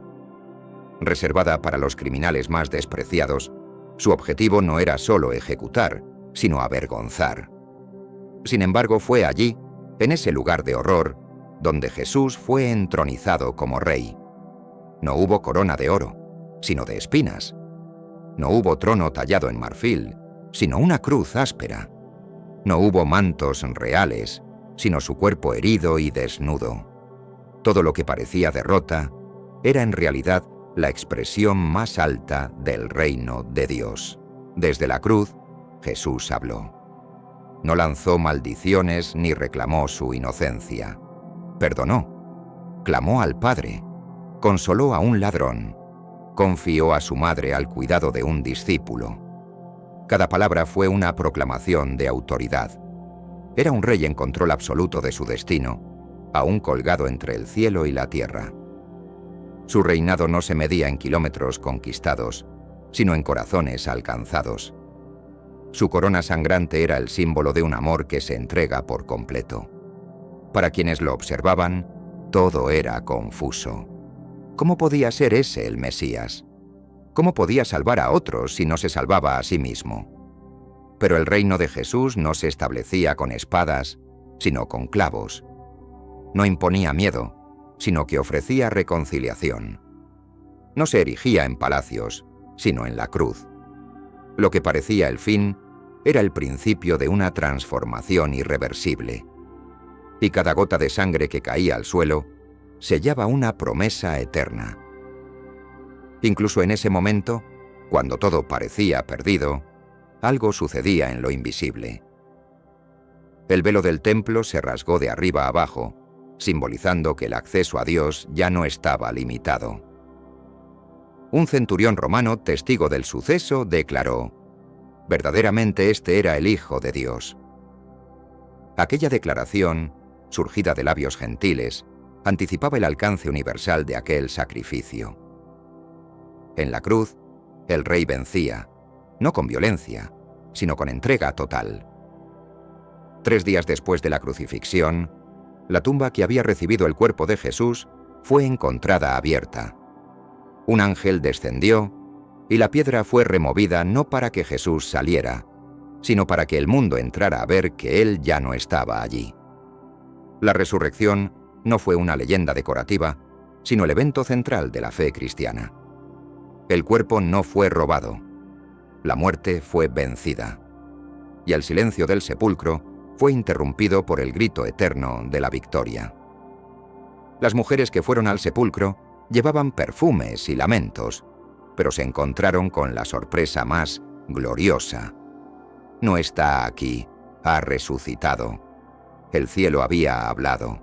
El sacrificio había sido aceptado. El reino que comenzó con mansedumbre, ahora se proclamaba con poder. Jesús no solo vivía, vivía para siempre. Y la muerte, ese enemigo invencible para toda la humanidad, había sido derrotada por aquel que la enfrentó con obediencia perfecta. La resurrección transformó todo. Los discípulos, antes temerosos y escondidos, comenzaron a salir, a hablar, a proclamar. No tenían armas, pero sí un testimonio ardiente. No poseían riquezas, pero sí una verdad que los impulsaba. Jesús se les apareció, los consoló, los corrigió, los restauró. Pedro, que lo había negado, fue reinstaurado con amor. Tomás, que dudó, fue convencido al tocar sus heridas. Era el mismo Jesús, pero ahora glorificado. El reino ya no era una promesa lejana, era una realidad en marcha. Comenzaba en Jerusalén, pero alcanzaría los confines de la tierra. No era un reino de geografías, sino de corazones regenerados. La tumba vacía sigue siendo hoy una señal viva. El Rey está vivo. Su cruz no fue el final, sino la puerta. Y la resurrección fue la confirmación divina de que todo lo que Jesús dijo y vivió era verdad absoluta. A lo largo de toda esta historia, el hilo conductor ha sido el contraste entre la expectativa humana y el propósito divino. El pueblo quería un rey a su manera, pero Dios envió al rey verdadero. Querían poder, recibieron servicio, esperaban venganza, hallaron perdón. Buscaban tronos, se encontraron con una cruz, y aunque muchos lo rechazaron por no ajustarse a sus moldes, Jesús no dejó de ofrecerse como respuesta. Su rechazo no anuló su identidad. El hecho de que no lo reconocieran como Mesías no cambió su autoridad eterna. Fue coronado con espinas, pero su reino nunca dejó de avanzar. A través de los siglos, miles de millones de personas han encontrado en él la respuesta que Jerusalén no quiso aceptar. Porque el reino no se impone, se revela. Y solo los corazones humildes lo pueden recibir. El rey rechazado no guarda rencor. Sigue llamando. Sigue tocando puertas. No cambia su mensaje para agradar, pero extiende sus brazos para abrazar. Su trono sigue siendo la cruz, porque es allí donde el ser humano encuentra sentido, perdón y dirección. Jesús no vino a cumplir sueños egoístas, sino a redimir almas eternas. Y su amor sigue siendo el mismo, firme, entregado, sin condiciones. Hoy, el eco de aquella decisión aún resuena. ¿Preferiremos a Barrabás o al Cordero? ¿Aclamaremos al Rey solo cuando nos convenga o lo seguiremos también hacia la cruz? La historia de Jerusalén es también nuestra historia. Y el Rey, que una vez fue rechazado, sigue siendo la única respuesta para un mundo sediento de verdad. Él no dejó de reinar. Solo espera ser recibido como realmente es. El Cordero fue inmolado, pero ¿alguna vez te has preguntado quién decidió reemplazar su sacrificio por una festividad llena de conejos, huevos de colores y desfiles que no tienen fundamento en las Escrituras?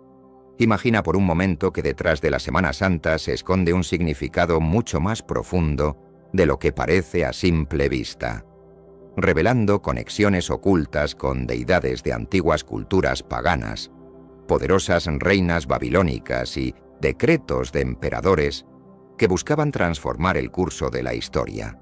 Lo que hoy muchos celebran como una tradición cristiana en realidad es el resultado de manipulaciones que alteraron el calendario sagrado, distorsionaron enseñanzas proféticas y sustituyeron las festividades divinas por un sistema diseñado para confundir.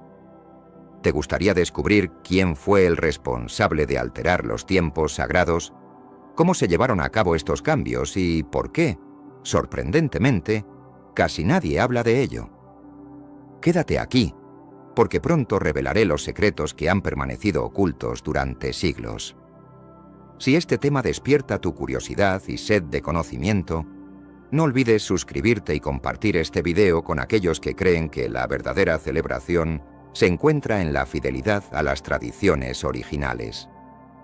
Lo que estás por aprender hoy no es enseñado en las iglesias ni predicado en los púlpitos.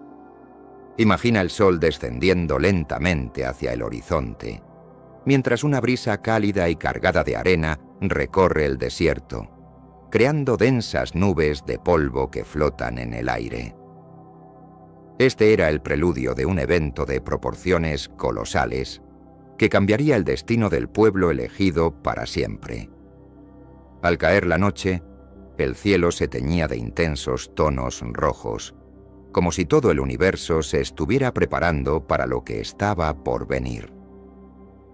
En ese mismo instante, en Egipto, Los hebreos se encontraban reunidos en sus hogares, sus corazones llenos de ansiedad y esperanza, mientras aguardaban con nerviosismo el cumplimiento de lo prometido.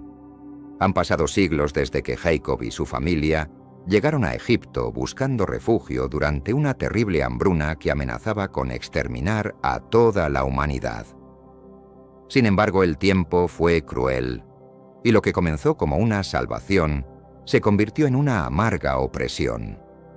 Los descendientes de aquellos que una vez fueron bien recibidos en tierras egipcias, ahora se encontraban encadenados por la esclavitud. Fueron sometidos a trabajos forzados, tratándolos como simples herramientas de trabajo, mientras el faraón, con su corazón endurecido y su arrogancia imparable, ignoraba las advertencias del Dios de Israel. A pesar de las devastadoras plagas que asolaban su nación, el faraón se mantenía firme, convencido de que su poder era superior a cualquier fuerza divina. Se negaba a liberar a quienes consideraba su propiedad, sin importar el sufrimiento que les infligía. En este mundo actual, vemos cada vez más personas yendo en contra de los principios tradicionales y parece que lo inmoral está cada vez más presente. Es común sentirse desorientado y sin rumbo. Sin embargo, aún existe un camino para recuperar la verdadera esencia y restablecer los principios éticos en nuestra rutina diaria. Si te sientes perdido en medio de la confusión y deseas más claridad, tenemos algo especial para ti, un recurso creado especialmente para ayudarte a comprender el significado de estos desafíos actuales y enfrentarlos con sabiduría y valentía. Este es el verdadero valor de Caminos de la Revelación, descifrando la Biblia por completo, un camino hacia la claridad y la serenidad a través de sus enseñanzas. Lo mejor de todo es que está disponible ahora, como un regalo, en el primer comentario fijado. No pierdas esta oportunidad de transformar tu vida y descubrir el propósito genuino de estos desafíos. Ahora volvamos al tema principal del vídeo. Sin embargo, aquella noche marcaría un giro trascendental en la historia del pueblo hebreo y de toda la humanidad. Una atmósfera de juicio, oscura y pesada, envolvía a Egipto, presagiando tanto la muerte inminente como la liberación definitiva. Un contraste entre las lágrimas de dolor y la promesa de redención. Moisés, con su rostro marcado por el paso del tiempo y una mirada decidida que reflejaba el peso de su misión, caminaba por las polvorientas calles de la ciudad, llevando consigo las órdenes divinas. Su voz resonaba como un eco en medio de la noche, proclamando con autoridad los mandatos del Creador, mientras el pueblo escuchaba en silencio, consciente de la gravedad de lo que estaba por suceder. Era una orden que no admitía excepciones. Cada hogar debía seleccionar un cordero puro, sin mancha ni defecto, como sacrificio al caer el sol. La sangre del animal, derramada con sacrificio, debía ser esparcida sobre los umbrales de las puertas, un símbolo visible para todos de que el pueblo del pacto habitaba allí. Este no era un simple ritual, sino un signo palpable de fe, una marca de obediencia que serviría de señal para el ángel de la muerte, quien, esa misma noche, recorrería Egipto en busca de los primogénitos egipcios para ejecutar el juicio divino. Con una profunda reverencia y fervor, los hebreos siguieron las instrucciones al pie de la letra. El aroma del cordero asado impregnaba el aire mientras las familias se reunían en torno al fuego, el hogar que, por esa noche, se convertiría en refugio. Estaban listos para marchar, con las sandalias puestas y las túnicas ceñidas, como símbolo de su disposición para dejar atrás la esclavitud. Era imperativo no quebrar los huesos del cordero, pues cada detalle de esa noche no solo representaba un acto de liberación temporal, sino que se erigía como una sombra de un acontecimiento mucho más grande que ocurriría siglos después.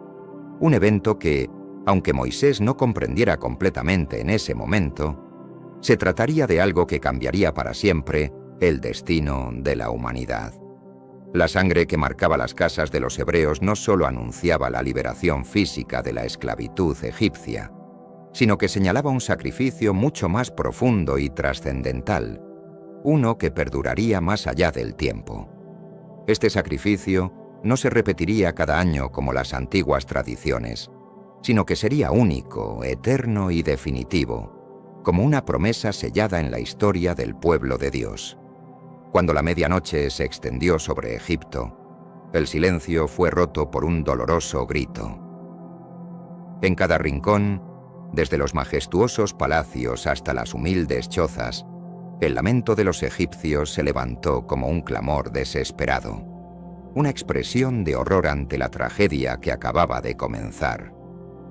El ángel de la muerte había recorrido Egipto, dejando a su paso la tragedia de la pérdida de cada primogénito que no estaba marcado por la sangre del cordero. La justicia divina, como un juicio inevitable, se había cumplido a la perfección. Finalmente el faraón, debilitado y humillado por la dureza de los eventos, cedió ante el poder del Dios de Israel. Esa misma noche, el pueblo hebreo, después de siglos de sufrimiento y esclavitud, emprendió un nuevo camino, uno hacia la libertad, una libertad que, aunque incierta en su inicio, estaba impregnada de la certeza de que la mano divina guiaba sus pasos. La noche que celebraban como Pascua no solo representaba la liberación del yugo egipcio, sino que marcaba el comienzo de un pacto eterno entre el Creador y su pueblo. Este pacto no solo sellaba la redención de la opresión física, sino que también abría el camino para una relación más profunda, donde la guía divina acompañaría a cada uno de los hebreos en su travesía hacia la tierra prometida.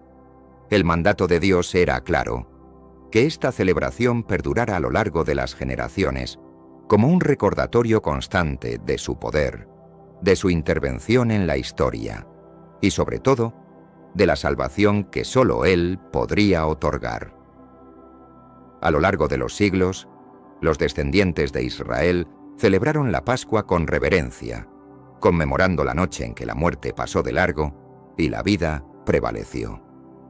Pero a pesar de la solemnidad de la celebración, la verdadera comprensión del sacrificio del Cordero inocente les eludía. Este Cordero, cuya sangre había salvado a su pueblo, era en realidad una sombra de algo mucho más grande, un sacrificio supremo que estaba por venir, uno en el cual la sangre no solo marcaría umbrales, sino que penetraría los corazones de todos aquellos que con fe aceptaran el sacrificio y la promesa de salvación. Con el paso de los años, sin embargo, el verdadero significado de la Pascua se fue diluyendo. A medida que el tiempo avanzaba, las nuevas generaciones empezaron a incorporar influencias externas que comenzaron a transformar la esencia misma de esta festividad. La cultura babilónica, con sus prácticas de adoración a deidades paganas, empezó a infiltrar sus sombras sobre las tradiciones israelitas, distorsionando la pureza del culto original y modificando las costumbres sagradas que habían sido transmitidas de generación en generación. La Pascua, que una vez había sido una celebración profundamente religiosa, comenzó a ser alterada por costumbres y rituales ajenos, perdiendo poco a poco su conexión con el verdadero sacrificio que originalmente conmemoraba. Se murmuraba acerca de un niño celestial, hijo de una diosa, cuyo sacrificio garantizaba la fertilidad de la tierra y el bienestar de las naciones.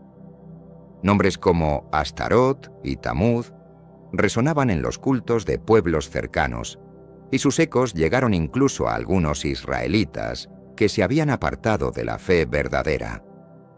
Con el paso del tiempo, extrañas prácticas fueron introducidas, transformando lo que originalmente era una celebración de la intervención divina en un evento que comenzaba a incorporar elementos ajenos a su significado genuino. Los profetas, fieles a su misión, se levantaban enérgicamente, denunciando que Israel se estaba apartando del camino recto, alertando sobre la contaminación de su adoración con costumbres paganas disfrazadas de fe. Años después, Cuando Roma extendía su dominio por el mundo, la Pascua seguía siendo celebrada, pero su esencia había sufrido una profunda transformación.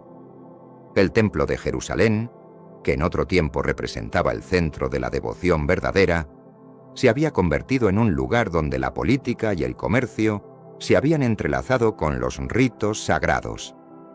Los fariseos y saduceos dirigían las festividades, mientras que las naciones no judías observaban con interés esas antiguas tradiciones. Sin embargo, lo que el pueblo de Israel no percibía en ese momento era que entre ellos, en medio de sus rituales, se encontraba el auténtico Cordero, aquel cuya llegada había sido anunciada por generaciones durante la Pascua. No obstante, como sucedió en el antiguo Egipto, la oscuridad debía preceder a la liberación. La traición acechaba, esperando el momento perfecto para atacar. Los años pasaron rápidamente y con ellos, la verdad de la Pascua comenzó a desvanecerse en la memoria colectiva. Aquello que alguna vez fue una celebración sagrada, un recordatorio del poder divino y de la redención que Él otorgó, empezó a perderse, transformándose en una mera tradición vacía de su verdadero propósito. Las influencias extranjeras, como sombras persistentes, se infiltraron en las prácticas de los israelitas, fusionando la veneración al verdadero Dios con rituales provenientes de antiguas civilizaciones, donde la adoración a deidades falsas reemplazaba al Creador. Para comprender cómo la Pascua fue corrompida, debemos retroceder más allá del Éxodo, incluso más allá de la época de Abraham, hasta los oscuros días de Babilonia, donde la rebeldía contra lo divino tomó forma en una de las figuras más temidas de la historia, Nimrod. Este gran cazador, desafiante ante el Señor, fundó un imperio en la región de Sinar, levantando las primeras ciudades que desafiaban abiertamente el dominio divino. Bajo el liderazgo de Nimrod, la Gran Babel fue erigida, una ciudad que aspiraba a ser el epicentro de la rebelión humana contra Dios. Allí no solo se construyó una torre destinada a alcanzar los cielos, sino que también se instauró un sistema de adoración que se centraba en la fuerza humana y en la veneración de la creación, en lugar de adorar al Creador. Sin embargo, Nimrod no actuó solo en esta rebelión. Su influencia fue respaldada por una red de seguidores que compartían su visión de desafiar al Dios Supremo. Su esposa, Semiramis, jugó un papel fundamental en la expansión de una fe que con el tiempo influiría en todas las culturas conocidas. Tras la muerte de Nimrod, ella proclamó que su espíritu ascendió al sol, convirtiéndose en el dios Sol, digno de adoración. En un giro aún más sorprendente, anunció que había concebido milagrosamente a su hijo, Tamuz, sin la intervención de ningún hombre. Este niño fue presentado como la reencarnación de Nimrod, un hijo divino que, según las creencias, traería la salvación a la humanidad. Así nació el primer gran engaño religioso, el culto a la madre y al hijo, un sistema de veneración que se diseminaría por diversas civilizaciones bajo distintos nombres. En Egipto, por ejemplo, adoptaron los nombres de Isis y Horus, en Grecia, Deméter y Perséfone, y en Roma, Venus y Cupido. Aunque los nombres variaban, la esencia seguía siendo la misma, una falsedad disimulada bajo diferentes máscaras culturales. Con el paso del tiempo, la influencia de Babilonia comenzó a infiltrarse en Israel. A pesar de las advertencias divinas que instaban a no adorar a dioses extranjeros, el paganismo se presentó como un veneno dulce pero mortal. Durante la época de los jueces, los israelitas comenzaron a rendir culto a Baal y Astarté, versiones cananeas de Nimrod y Semiramis. Estas deidades, disimuladas bajo nombres diferentes, representaban la misma rebelión contra el Dios verdadero. Durante la era de los reyes, la idolatría se institucionalizó, llegando incluso a contaminar el mismísimo templo de Jerusalén. Se encendían lámparas en honor a la Reina del Cielo, se celebraban rituales en lamento por la muerte de Tamuz, y la verdadera adoración a Dios se mezclaba con costumbres que se alejaban de la fe pura de Abraham. Así, la Pascua, que había sido establecida en Egipto con un propósito sagrado, comenzó a sufrir una transformación que distorsionó su significado original a lo largo de los siglos. Aunque la Pascua seguía siendo celebrada entre los judíos, para muchos había perdido su esencia. En lugar de honrar la liberación de la esclavitud y el anhelo de un Salvador, la festividad se había reducido a una tradición vacía, desprovista de vigor espiritual. El templo, que una vez fue un lugar sagrado, se había convertido en un centro de comercio y corrupción, donde sacerdotes corruptos se beneficiaban del sacrificio y la generosidad de un pueblo cada vez más desorientado. La verdadera transformación, sin embargo, estaba por llegar. Con la expansión del Imperio Romano, Roma se convirtió en una nueva Babilonia, absorbiendo las creencias y deidades de los pueblos conquistados dentro de su vasto imperio. A medida que el cristianismo comenzaba a tomar fuerza, las autoridades romanas pronto se dieron cuenta de que la forma más efectiva de manejar esta nueva fe no era destruirla, sino asimilarla y adaptarla a sus propios intereses. Este proceso de adaptación fue sutil, pero profundamente transformador. Durante los primeros siglos, los seguidores de Cristo mantenían viva la verdadera esencia de la Pascua, reconociendo que el sacrificio del Cordero de Dios cumplía con las promesas que habían sido dadas desde los tiempos de Moisés. Sin embargo, con el paso del tiempo, los líderes de la Iglesia en Roma empezaron a realizar ajustes en las festividades para hacerlas más aceptables a las multitudes que aún rendían culto a otras deidades. La antigua Pascua hebrea fue reemplazada por una nueva celebración, la Semana Santa. Se determinó que la resurrección de Cristo debería celebrarse en domingo, un día consagrado al sol, lo que reflejaba las prácticas paganas de la época. La conmemoración del sacrificio del Cordero fue opacada, y en su lugar emergió una celebración que adoptó influencias de cultos antiguos dedicados a Tamuz y a la Reina del Cielo, fusionando elementos paganos con la historia cristiana. Roma no solo cambió la fecha de estas festividades, sino que también introdujo elementos completamente ajenos a la fe cristiana primitiva. El luto por Tamuz, que las antiguas civilizaciones observaban durante 40 días antes de su supuesta resurrección, se convirtió en la Cuaresma. Las procesiones con figuras talladas, semejantes a los desfiles que se realizaban en honor a las deidades paganas, también fueron incorporadas como parte de la Semana Santa. Es hora de descubrir la verdad oculta tras una festividad que fue secularizada y transformada, y como las enseñanzas originales fueron distorsionadas a lo largo de la historia. La idea del Hijo Divino que muere y resucita se entrelazó con la experiencia de Cristo, añadiendo elementos que nunca fueron parte del plan divino original. A pesar de las advertencias, el pueblo de Dios vio cómo la mezcla de la verdad con la falsedad fue aceptada sin cuestionamiento.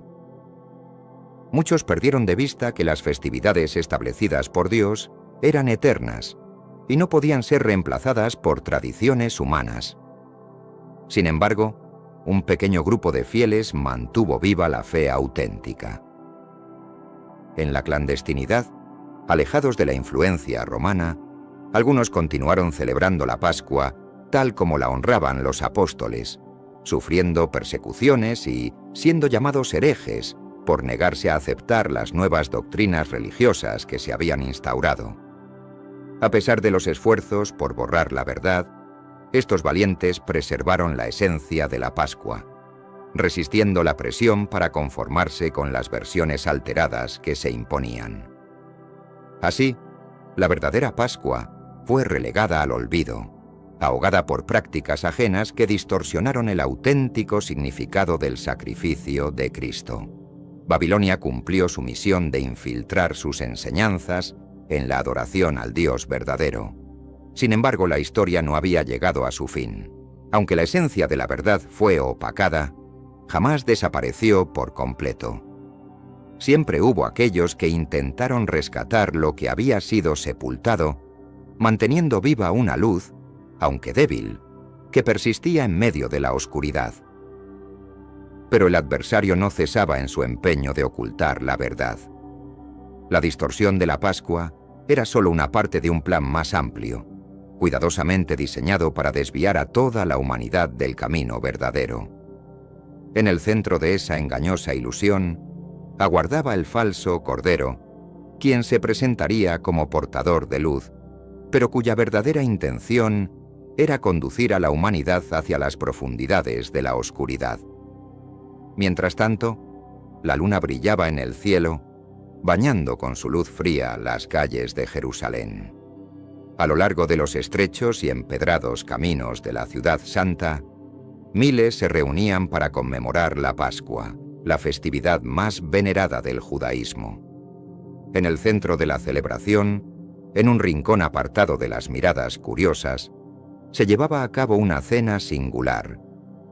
Jesús de Nazaret, el hombre que había recorrido Galilea proclamando la llegada del reino de Dios, estaba rodeado de sus discípulos.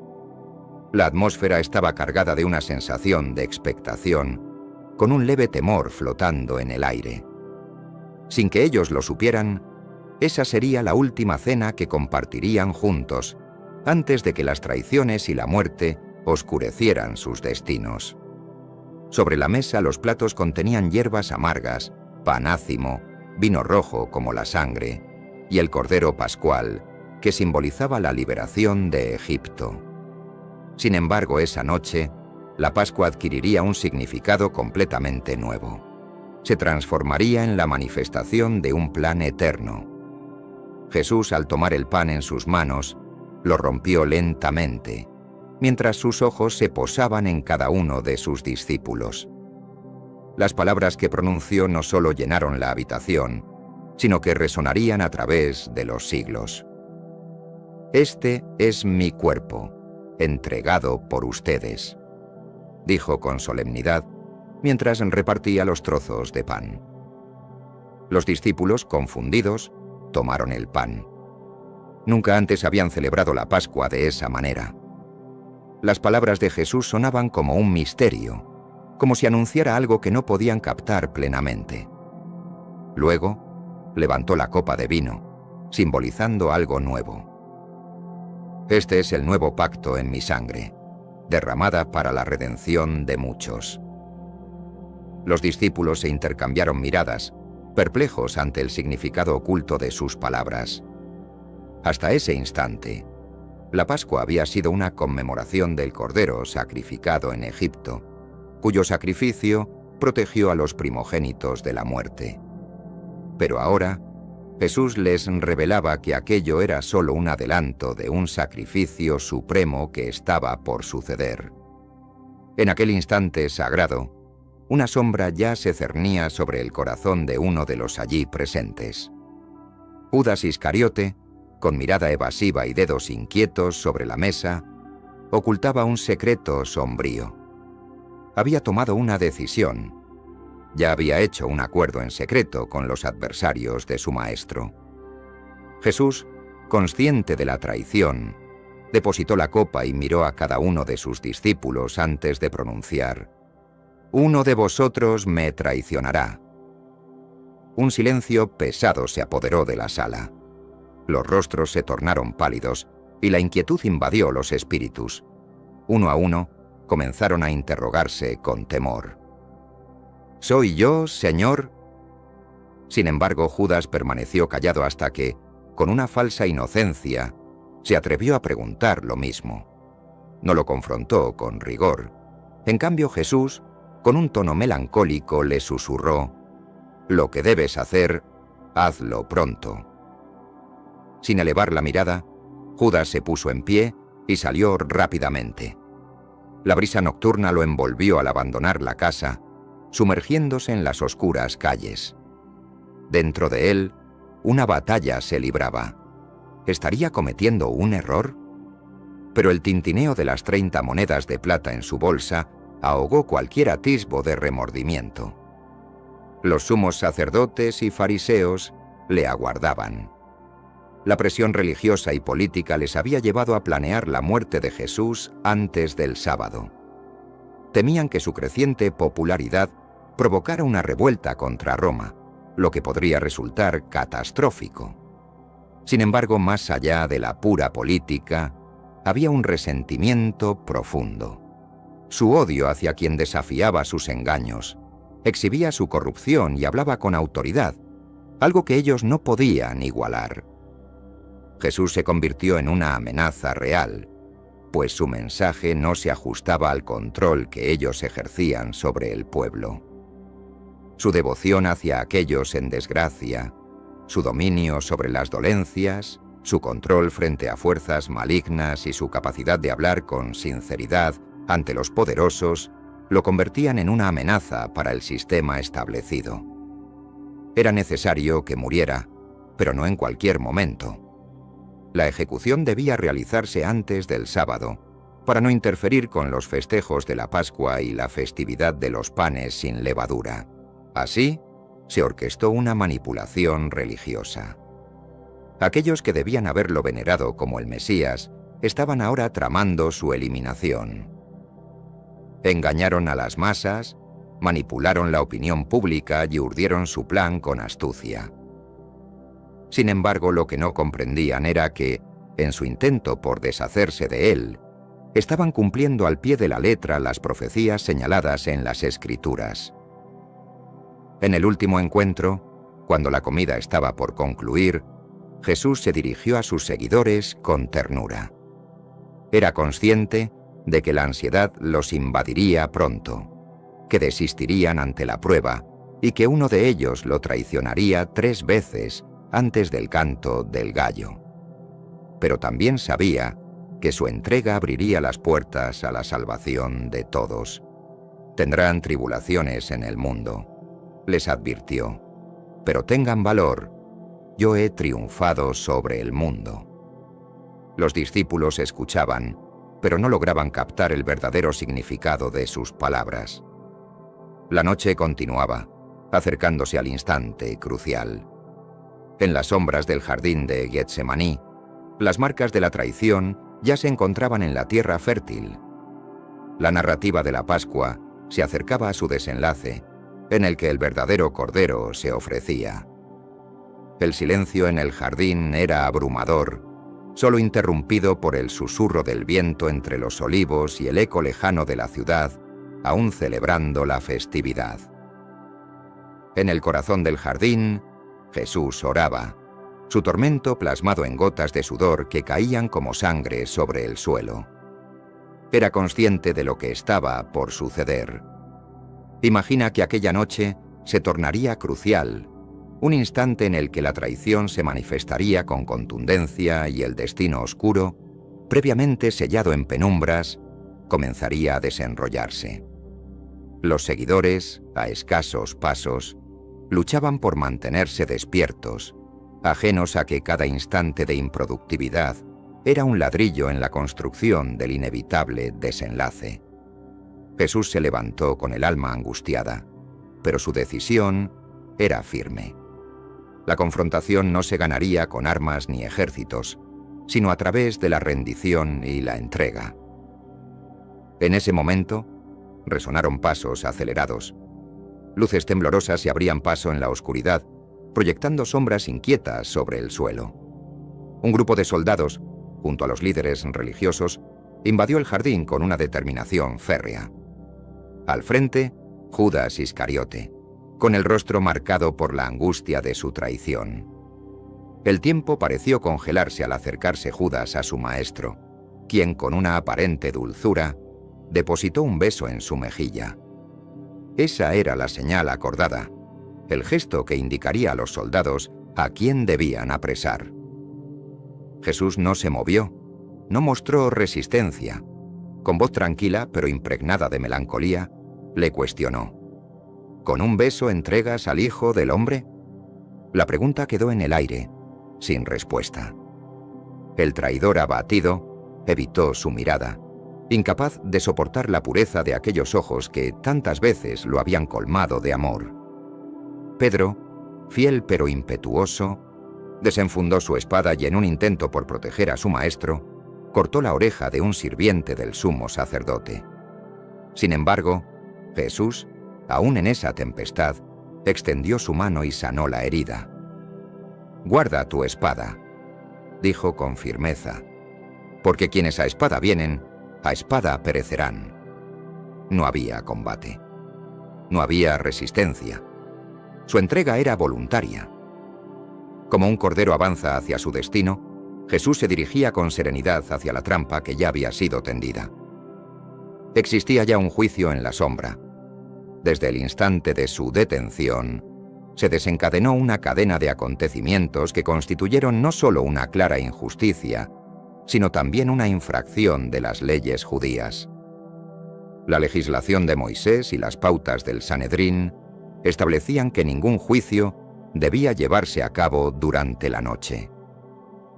Sin embargo, Jesús fue presentado en plena oscuridad ante Anás, un ex sumo sacerdote que, aunque había perdido su cargo, aún conservaba un considerable peso en el tribunal religioso. Anás lo observó con desdén, buscando un punto débil en aquel hombre que desafiaba su mando. Sus interrogatorios eran sutiles, intentando inducirlo a dar una declaración comprometida. Sin caer en sus trampas, Jesús mantuvo su firmeza, lo que llevó a Anás a remitirlo a Caifás, su yerno y actual sumo sacerdote. En la morada de Caifás, los integrantes del Sanedrín ya estaban congregados en secreto, llevando a cabo una reunión clandestina con un único objetivo: condenar a muerte a Jesús. Se presentaron testigos falsos, aunque sus testimonios eran contradictorios. No existía un delito evidente para acusarlo. Finalmente, el sumo sacerdote, reprimiendo su ira, se levantó y con vehemencia demandó: «Te conjuro por el Dios viviente que nos digas si eres el Cristo, el Hijo de Dios». Un profundo silencio se apoderó del ambiente. Jesús, que hasta ese momento había permanecido en calma, levantó la mirada y respondió con plena seguridad: «Tú lo has dicho.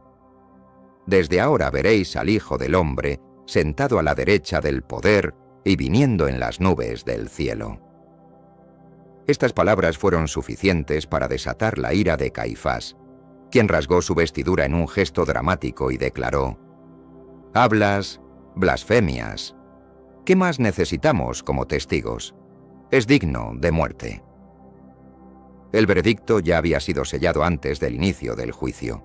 Sin embargo, había un obstáculo. Los judíos no podían condenar a muerte sin la aprobación de Roma.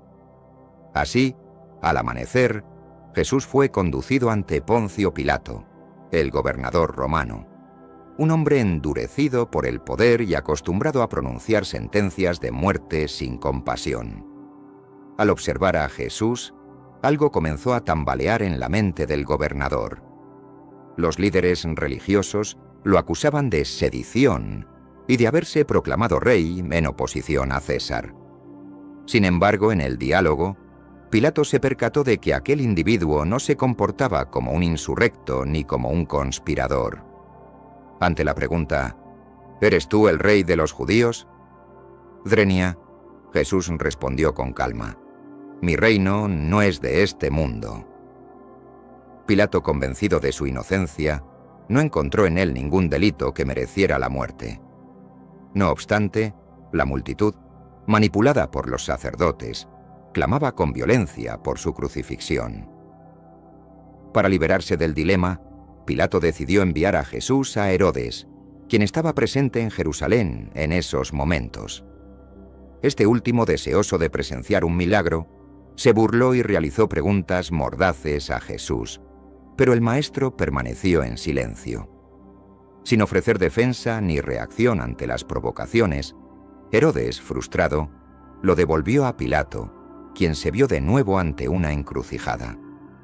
En un intento por calmar a la multitud, ofreció liberar a Jesús como parte de la tradición de la Pascua, en la que se liberaba a un prisionero. Sin embargo, el pueblo, incitado por los fariseos, prefirió a Barrabás, un criminal. Pilato, sin rendirse, ordenó que Jesús fuera azotado, esperando que este castigo aplacara el deseo de sangre de la multitud. Los soldados lo maltrataron severamente, le colocaron una corona de espinas y lo vistieron con un manto púrpura. «Salve, Rey de los judíos». Swing se mofaban mientras escupían sobre él. Cuando Pilato presentó a Jesús, ensangrentado y desolado ante el pueblo, esperando que su aspecto lastimado despertara compasión, se encontró con una respuesta inesperada. «¡Crucifícale! ¡Crucifícale!».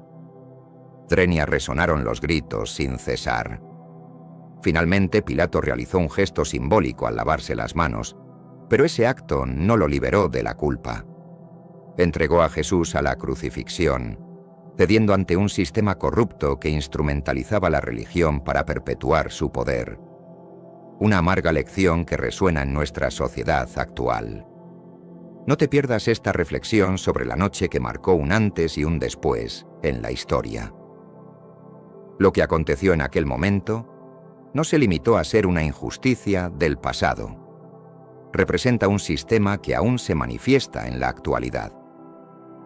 La manipulación de creencias religiosas como herramienta de control, la distorsión de la verdad en procesos judiciales y la corrupción de quienes se presentan como representantes de lo divino, buscando únicamente su beneficio. La narrativa de Jesús sigue resonando. Aquellos que se atreven a revelar la verdad son frecuentemente acosados y denigrados por quienes temen perder su influencia. Al igual que en Getsemaní, el silencio de Jesús no era signo de debilidad, sino una poderosa demostración de fortaleza, porque en lo que parecía ser su derrota, surgía la mayor victoria de la humanidad. Aquel juicio había concluido, pero la verdadera tragedia aún estaba por llegar. Lo que se vislumbraba como un final era, en realidad, un nuevo comienzo.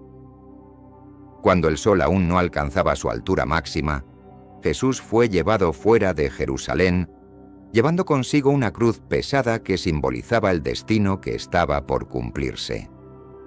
La multitud, incitada por los líderes religiosos, lo seguía con expresiones que oscilaban entre la curiosidad morbosa y la compasión genuina.